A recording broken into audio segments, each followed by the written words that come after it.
Now, from KELOLAND Media Group, an Inside KELOLAND special, the 81st Annual Sturgis Motorcycle Rally. Thank you for joining us for a special Inside KELOLAND as we look back on the 81st Annual Sturgis Motorcycle Rally. I'm Lauren SOULEK. The rally once again took place during a global pandemic, this time as the more contagious Delta variant is spreading across the United States. Doctors at Monument Health in Rapid City say they expect a sharp rise in cases once the bikers are gone and the rally is over. According to Dr. Shankar Kara, one infected person with the Delta variant can transmit it to 5 others. Dr. Kara says 4th of July celebrations gave them a good example of when to expect a surge in cases. We are ready in case the inevitable rise in cases occurs after a mass gathering event like the Sturgis Rally. Dr. Kara encourages anyone with COVID-19 symptoms to get tested right away. Now, this past week, we've brought you team coverage from the Sturgis Motorcycle Rally. Over the next half hour, we'll look back at some of those reports from myself, Eric Mayer, Sydney Thorson, and Ray Yost. On the road to Sturgis, there are many spots that bikers like to stop to check out South Dakota. That includes making a stop at the famous free ice water store, Wall Drug. For some bikers who visit the Sturgis Motorcycle Rally every year, it's a tradition to also make a stop at Wall Drug. My husband gets ice cream sets and we play in the pictures. We have a lot of new people with us this year, so we had to come to Wall Drug in the Badlands. Rick Husted, the owner of Wall Drug, enjoys seeing the bikers return each summer. It's our best 10 days of the year. We love having the bikers stop. They're in a good mood. They really enjoy our hot beef sandwich, and they're great customers. There are other popular stops outside of Sturgis in western South Dakota, too. We're going to the Badlands today because it's not hot. It's a little windy, so it's really hot out there. We have a friend, Jughead. He couldn't make it with us, so we're taking him with us and taking pictures all over the place. We're going to do Badlands today. We'll stop at Rapid City and then back on Lozelle Street. And we pretty much have scenic rides planned for every day. Sure. Tomorrow will be Mount Rushmore and Crazy Horse and the Wildlife Loop. Any chance they get to ride their bikes, they'll take. But when you can ride in the Black Hills instead of on the freeways of LA, way nicer. Now, as I drove to Wall Drug, I saw license plates from Mississippi, Alabama, Texas, and Georgia. And you can also find bikers off the beaten path in smaller towns. I stopped by Enning, South Dakota, population 8, where a local store is bringing in bikers. Most bikers will take the interstate to Sturgis for Rally Week, but some, like James Elbert from Watertown, will take other routes like Highway 34. Usually, yep. I don't think I've ever taken it, maybe once, but taken another way. So. Nellie's Saloon and Mercantile has become a tradition for him. It's just a nice, cool environment, and I guess we stopped here the first time we went down, and we've just been stopped here ever since. So. Karen Osman, owner of Nellie's, is using the business from bikers to give back to the community. Proceeds from her rally special of pulled pork and beans goes towards the local volunteer fire department and ambulance. The ambulance and the fire department is desperately needed out here. We couldn't live without them. And so it's my opportunity to give back and help the community. That money is especially helpful as Meade County continues to experience a severe drought. You know, they're having a little bit of a tough time out here right now. It's a severe drought out here, and hay is tough to come by, and we're all worried about every little thunderstorm that comes through that it might start a fire. Osmond says she has hosted a few other fundraisers to help the fire department and ambulance too, as well as the Union Center Community Center. Now, Osmond began Nellie's 8 years ago, but the spot along Highway 34 has a history that dates back 75 years. You can learn about that history in Monday night's Eye on KELOLAND. And each year, the community of Hill City, South Dakota makes sure bikers get the most important meal of the day. A home-cooked breakfast awaits bikers every morning at the local senior center. Bacon, pancakes, eggs, and biscuits and gravy are on the menu at the Hill City Senior Center. Bikers fuel up before heading into Sturgis while also helping the community. It's our major fundraiser that we do each and every year. We have roughly about 25 to 30 people each and every day that work the rally. They volunteer their time. The daily breakfast is all you can eat for $12. Proceeds go to the senior center.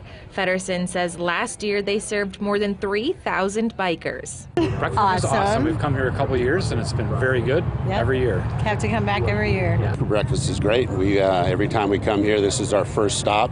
It goes to support the local community, and then the food is good, and the staff and all of the what should I say, the local people are fantastic. They treat us well.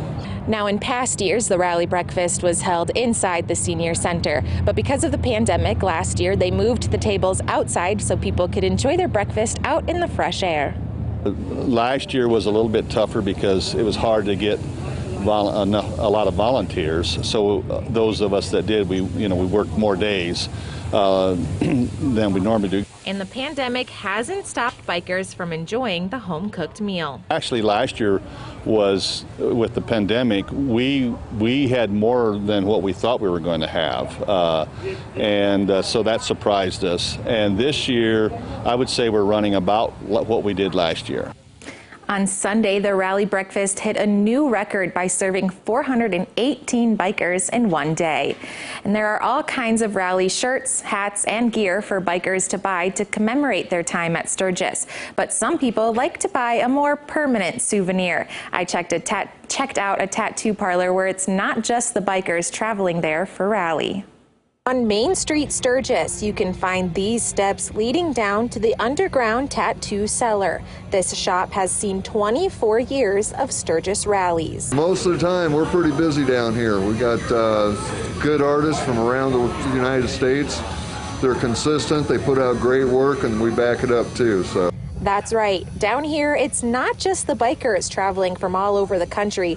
It's the artists, too, like Glenn West from California, who has come to Sturgis for 20 years specifically to work in the tattoo cellar. I come to Sturgis because I get to hang out with cool people, do rad tats on lovely bikers, and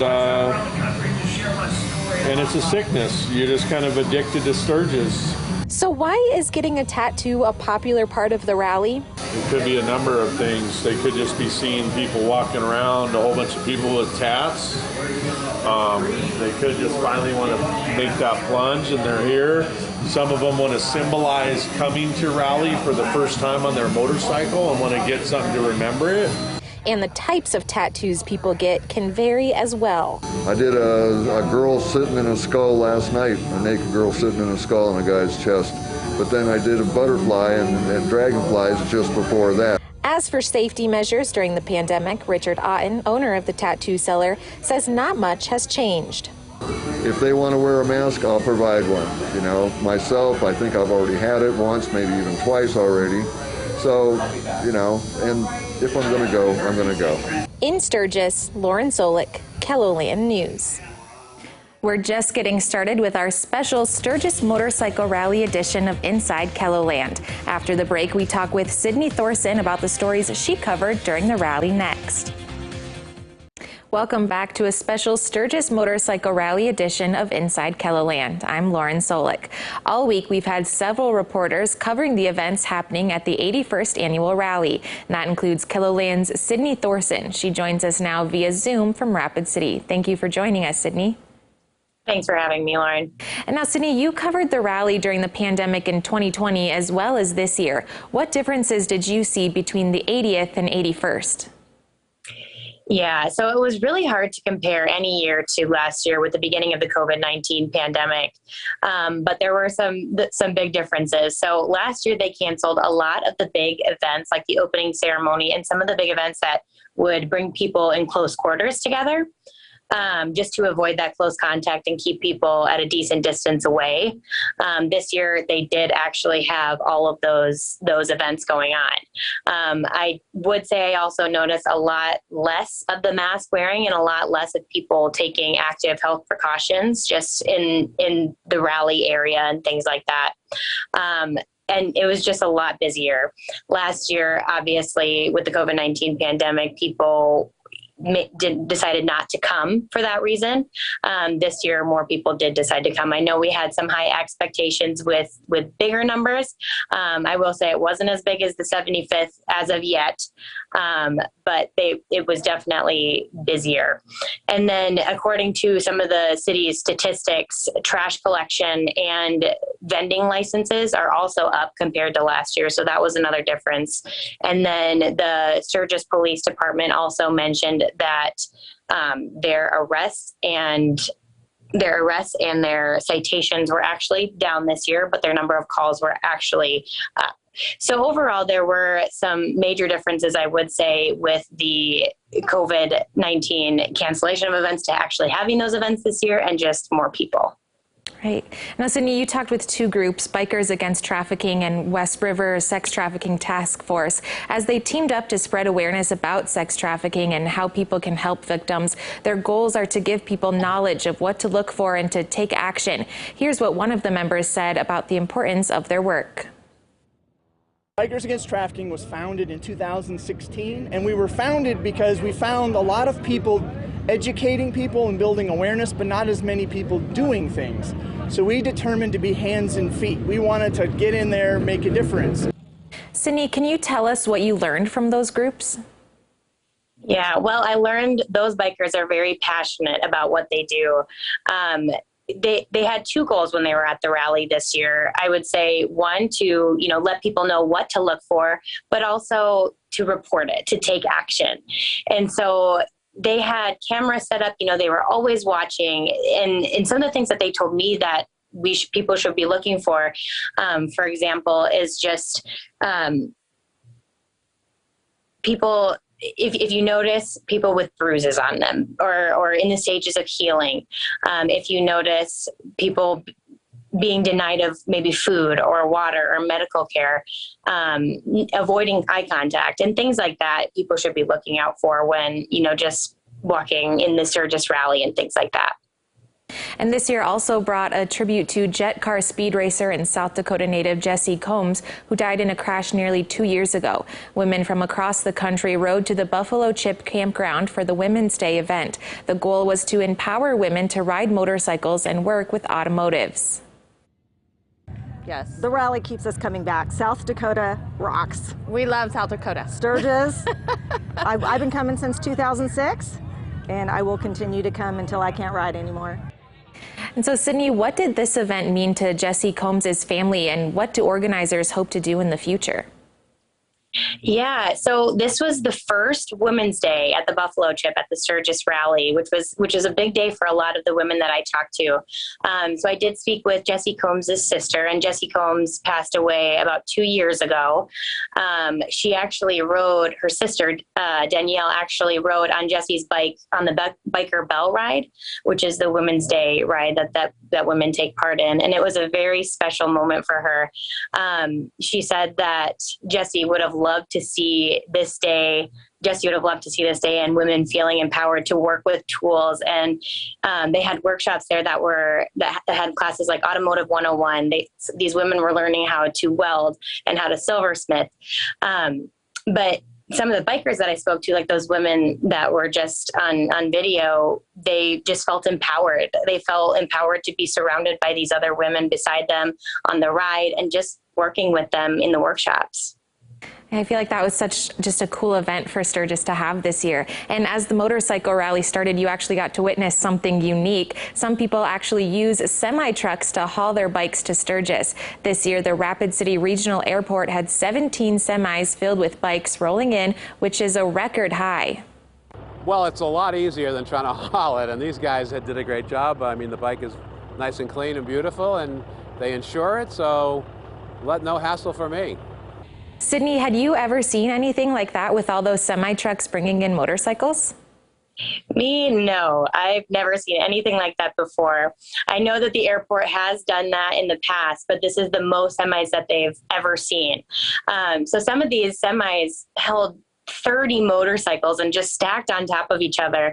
Some airport officials that I talked to said that that these guys will just kind of hang out here, and they participate in some of the rally events as well. You know, they're there for a week. They unload all these bikes, and then they load them back up and drive thousands of miles back to where these bikers flying in from came from.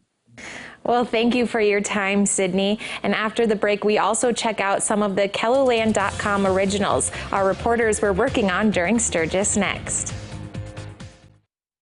Welcome back. If you're just joining us, we've been looking back at the 81st Annual Sturgis Motorcycle Rally. Joining us now are two of our KELOLAND.com reporters, Ray Yost and Eric Mayer. Thank you both for joining us. Thank you. Thanks for having us. And Eric, let's start with you. Now, the big story of the rally was, of course, the event happening as the more contagious Delta variant was spreading. You spoke with Dr. Shankar Kara, who stressed the importance of getting vaccinated. We need to get folks between the ages of 12 all the way up to 50 to vaccinate, because they are not in the numbers we expect. They're in the 1/3, so about 30%, 40%. So that's what's holding us back. Eric, can you tell us about the other concerns that Dr. Kara has about the pandemic, especially as all of these bikers start to go home? Yeah, it was great to finally meet Dr. Kara in person, as I've only interviewed him through Zoom. So it was nice to see him in face. But he stressed, you know, that the vaccine isn't available for children under 12. So everyone needs to think about that and realize that the risk is not zero for kids under 12. So yeah, there's not a lot of people that can have bad outcomes if you're a child, but you need to think of those children when you're deciding whether or not to become vaccinated. Right. And now, Ray, you looked into how much money is spent for marketing the rally. And so you found out that South Dakota's tourism department and the city of Sturgis spent about $150,000 this year to market the event. How much does that marketing help each year? They gauge the success by what they would call people who maybe hit, in slang terms, websites, who go and look for hotels, who check out flights, who check out other activities in the Sturgis area. And then the success would be translated to, are they booking those flights? Are they actually booking those hotels? And I think at the end of, right around July 31st, they had like 31,000 bookings at the time, so that's pretty good. They were very happy with that. Or I should say 31 million impressions, which was huge for them. And so, Eric, something the state relies on each year to see how many bikers are coming is the region rally tallies. And so since 1990, DOT officials have been counting traffic on roads in the Black Hills and near Sturgis during the annual motorcycle rally. Data from the 9 traffic counters on roads entering Sturgis are used to help determine how many people attend the rally each year. We use the numbers that we get just to kind of get an idea of how the number of people attending the rally changes from year to year. Eric, can you explain how these traffic counters work and the importance of knowing these numbers?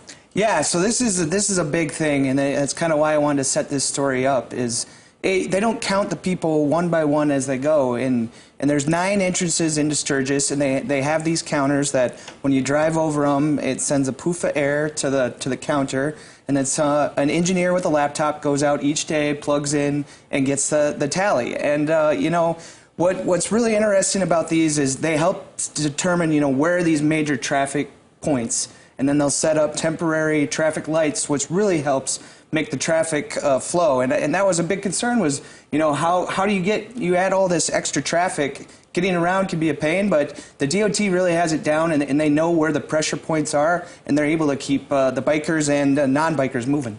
And now there are many people who decide not to take the interstate to the motorcycle rally. Ray, you looked into some of the more scenic routes that people like to take. Which highways are the most popular for bikers? It would seem that Highway 34 and Highway 14 and 212 and 12, you know, in the northern part of the state are very popular.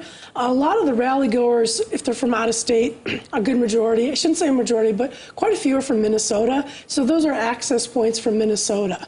And the other comment is they like it because they're scenic. They can stop easily, get something to eat. There's popular places like I think you did a story on Nellie's, is that correct? Yep. And so they become part of the tradition.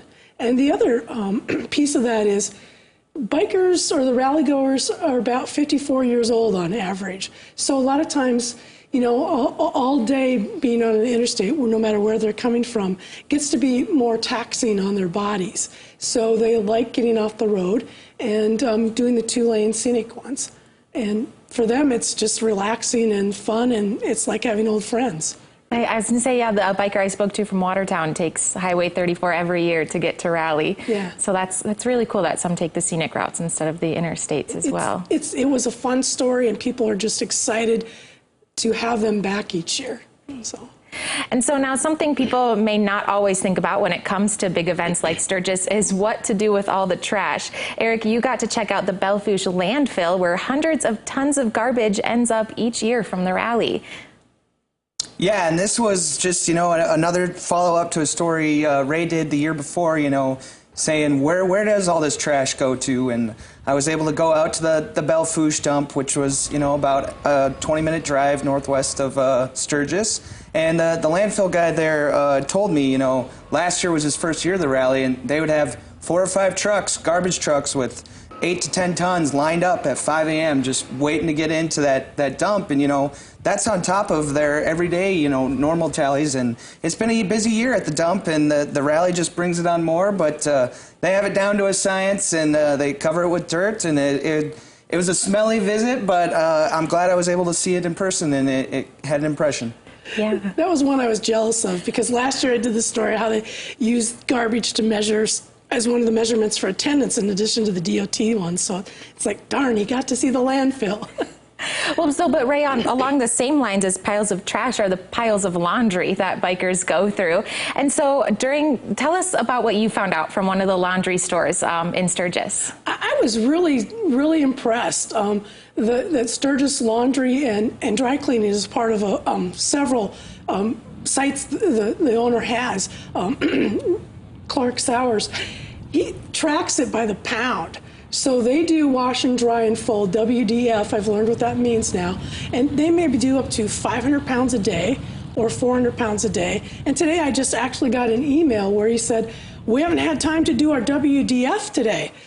So it's extraordinarily busy. Well, and so thank you both for joining us today to talk about all of the reporting during the Sturgis Motorcycle Rally. You can find all of Eric and Ray's stories under the Originals section on KELOLAND.com. We'll be right back. A few other stories from Sturgis that you can check out include a stop at the PRAIRIE Winery in Hill City. Bikers visit the area to sip wine and take in the views of the Black Hills. You can see why the winery has become a popular destination to relax for bikers on KELOLAND.com.